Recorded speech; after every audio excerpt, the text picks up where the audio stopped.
resolution, formats, megapixels, medium, ISO. It all sounds a bit confusing when you're starting out in photography, but don't worry, it's fairly straightforward.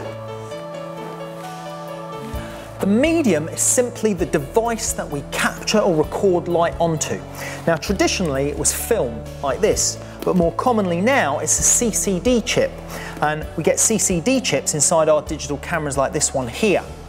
ISO is the sensitivity to light of our recording medium. So just as different films came in different sensitivity to light, our CCD chips can be adjusted in sensitivity to that light. Now the format is simply the size of the recording medium. So here we've got quite a large CCD chip comparative to this one in a camera such as this digital SLR. So that makes a camera like this a large format camera compared to this one. And then resolution is the amount of data or detail that our CCD chip or our medium can capture. Now that resolution is often referred to as the amount of pixels that we can record in an image, and it's the amount of pixels that let us know how big we can blow that picture up to and how much data we can finally reveal.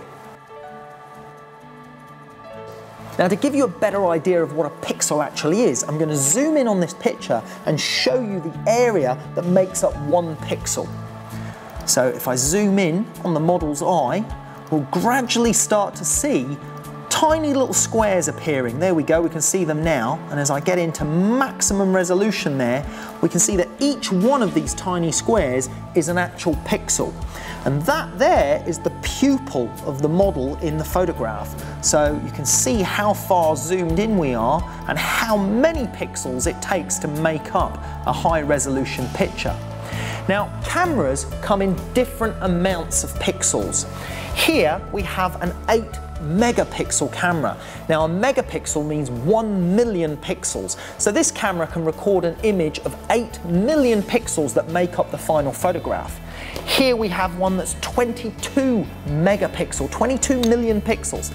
And then we can go even higher than that with these studio cameras that have got about 40 or more megapixels of data. Now, to give you a better idea of what megapixels mean on different cameras and to show you the results, I'm going to shoot a little experiment so that we can compare the different megapixel counts in the pictures. Okay, what we're doing here is I'm taking a close-up picture on Fabian's eye with a macro lens. And I've got the word Google, or the image of Google, on the screen there so that I can pick up that reflection in Fabian's eye. This is Fabian, our assistant. Say hello, Fabian. Hello. And we're going to get a very highly magnified shot of her eye. I'm going to take that on this 22 megapixel camera, and then I'm going to repeat that and take it on this 8 megapixel camera, and then we'll be able to compare the results of those different megapixel counts. So I've basically got a light shining in here reflecting off the screen to add a little bit of light into the eye, and we're going to just get you into position there, please, Fab. That's it. Okay, that's good. Hold it there for me. I'm just going to readjust my focus. That's good. Let me just keep that there nice and still for me. Good. Because we're just shooting with ambient light as opposed to flash, so just nice and still. That's it. Excellent. Good. Excellent, it's quite a nice result. Just brush your hair on the right hand side there a little bit, that's it, good. Okay, and then lean back in there for me. That's perfect. Lean back slightly away from the computer, good. Okay, keep that there for me a second. I'm just going to move the camera in a little bit closer to you. That's it, good, excellent. Right, we've got the word Google in there quite nicely. Nice and still, Fab, that's it, good. Okay, stay still for me so I can just adjust the focus on your eye, because I've got the reflection of your eyelashes in the eye. Nice and still, stay still. Still, that's it, good, excellent. And again, yep, good. Let me just check that. Excellent. Okay, so what I'll do now is I'm going to swap cameras and repeat that exercise on the lower resolution camera.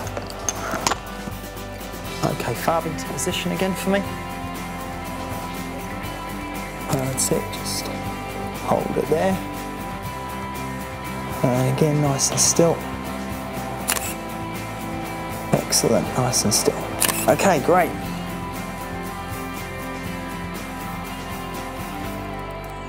Once you've taken your photographs, you need some way of looking at them on your computer system. Now, your camera would have come with some software that would allow you to do that. And you can attach your camera directly to your computer with the cabling that comes with it, and that will allow you to plug in a lead like this directly into your camera to transfer the images from the camera to the computer and view the images in the software that was provided with your camera, or with alternative software that's also available. Another method of taking the images from the camera is to take the camera's memory card out of the camera like so, and then we can take the memory card and we can transfer the information from a card reader such as this one by plugging the card into a memory card reader like so, and that is also an alternative method of taking the images across to the computer.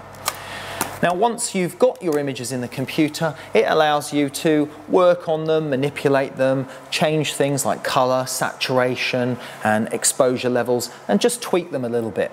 Now, I've already downloaded the images from our shots that we've just done, and here we're going to look at the results. So what we're looking at here is the pixel count. We're going to see the difference between the 8 megapixel and the 22 megapixel camera, just so we can get an idea of what sort of quality level we're talking about in difference between two different resolutions like that. So first of all, on my right, I have the 8 megapixel version, and we can see that's giving a really good result. I'm just going to zoom out. We've got the word Google reflected nicely in the eye, just as we wanted. We've got a nice glow from the light on the hair there, and the glow from the computer screen is also being picked up on the face. Very shallow depth of field because we're working at a very high magnification, and at higher magnifications we do end up with shallower depth of field. If we look at the 22 megapixel, I'm just going to put that into full screen mode here, and just look at that quality of that image. Isn't that fantastic? I'm going to zoom right in. There we go. Look at that. Superb. Right into the letter G there, and bear in mind that's just a reflection in the eye. Now we're starting to get into the individual pixels. There we go. We're right in there. Each one of those is a pixel. This image is made up of 22 million of those little squares. And we zoom out, we can see how much detail has been captured in that shot. Absolutely fantastic. Now, if we compare the results of the 22 megapixel and the 8 megapixel, let's have a look how much resolution, how much data has been captured. So if I zoom in now on that one, I'll bring this one up to the same level, you'll see that the tonal range in the 22 megapixel one is a lot smoother and a lot cleaner. Here we can start to see a little bit noise, a little bit less data has been captured. There's a little bit more artifacts appearing in our image. If we zoom in a little bit further, let's go into about, actually let's go back one click there and zoom in on that one. Here again you can see clearly the smoothness on the edge of our reflected letter G here, and it's a little bit more jagged on that one. But bear in mind that is still a stunning result for an 8 megapixel camera, because if I look at the whole image, this is the 8 megapixel version image, whilst it's slightly more noisy, slightly more deteriorated in quality than the 22 megapixel, it's still superb and would allow you to blow up the image to at least a 16 by 20 inch print and give you a really good result. So there we can see perfectly acceptable result even with an 8 megapixel camera. Now when it comes to image quality, it doesn't just stop with pixels and megapixels. One important factor to remember is ISO. Now ISO is the ability to change the sensitivity to light of our digital sensor in our camera. It allows us to boost its sensitivity so that we can capture more light than we would be able to capture at the standard setting. Now in the old days when we were using film came in different sensitivities to light. So you'd have a 100 speed film, a 200, a 400, an 800 and so on. Now on digital cameras you can change that sensitivity just like you did with changing the film, but you can change it at any moment you like when you're shooting with a digital camera. And you simply access the camera's menu, go into the ISO setting, select set, and then you select the ISO speed that you'd like to work at. So you're selecting the sensitivity to light of the sensor, of the CCD chip that you'd like to work with. Now on this particular camera here, it's changed in a slightly different method. They're all different, but they have simply somewhere where you can push ISO and you can change the numbers to choose the required ISO setting. Okay, now you're probably wondering, well, what use is that to me? What advantage is using different ISOs? Well, ISO, as I said, allows us to shoot in different lighting conditions. If we were shooting with a standard ISO and the light was very low, we might find ourselves with a slow shutter speed and already at maximum aperture. Now, if that was the case, we might find ourselves in a situation where we're not able to even take the picture because we don't have a tripod, we can't shoot with any slower shutter speed as the result would give us camera shake in the shot, and we can't choose a more larger aperture because we're already at maximum aperture. Now, by changing the ISO to a more sensitive setting, we can boost the amount of exposure that we're getting. So it's like increasing the amount of available f-stops, increasing the amount of available exposure. So when we change from a 100 to a 200 ISO, we've doubled the amount of light that we can capture. So it's like opening the aperture by one full f-stop. If we go from 200 to 400 ISO, we've doubled the amount of light that we can capture again. So changing from 100 to 200 to 400, to 200, 400, 800, 1600. So changing from 100 to 1600 ISO will allow us 4 f-stops of extra available light to shoot with. Now that can make a huge difference when we're taking pictures. In this instance, when we were doing these shots, I was shooting at 200 ISO at about 1/8 of a second. Now, 1/8 of a second was very slow if we were shooting handheld. It wouldn't have been feasible, especially on such a close-up macro shot as these. But as you saw, we had the picture braced, the camera braced on a tripod, everything was kept solid in place. So 1/8 of a second was actually okay for this. But if we had increased the ISO from 200 to 1600, that would have given us 3 stops more light to work with, and that would have taken our shutter speed from 1/8 of a second to a 15th, to a 30th, to a 60th of a second. So you can see how important and useful ISO boost can be for us. It allows us to find a shutter speed that we can actually work with when we're shooting in difficult conditions. Now, you're probably wondering why. If that's the case, why don't we shoot with higher ISO settings all the time? Because if it gives us extra light and it gives us the ability to work in lower light conditions, then why not take advantage of that in all circumstances? Well, it's a good point. But there is a problem with higher ISO settings, and that is a slight degradation in the quality of our image.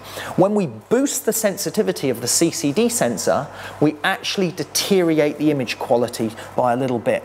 Now, to show you that deterioration, I shot some of those pictures earlier at both different ISO settings, one at 200 ISO and one at 1600 ISO.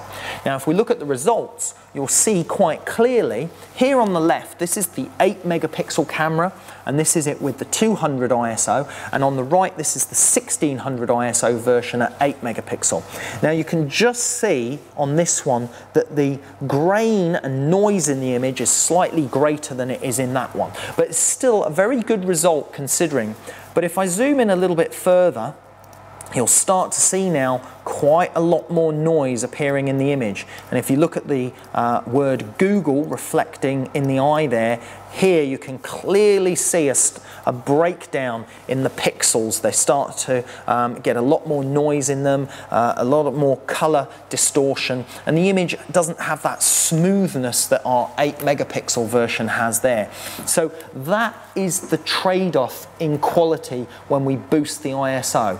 However, if we look at the 1600 ISO image in full screen, we can see there, yes, it does have quite a bit of noise in the shot, but if we zoom back out, we can still see that at that sort of size there, it's still a very usable image.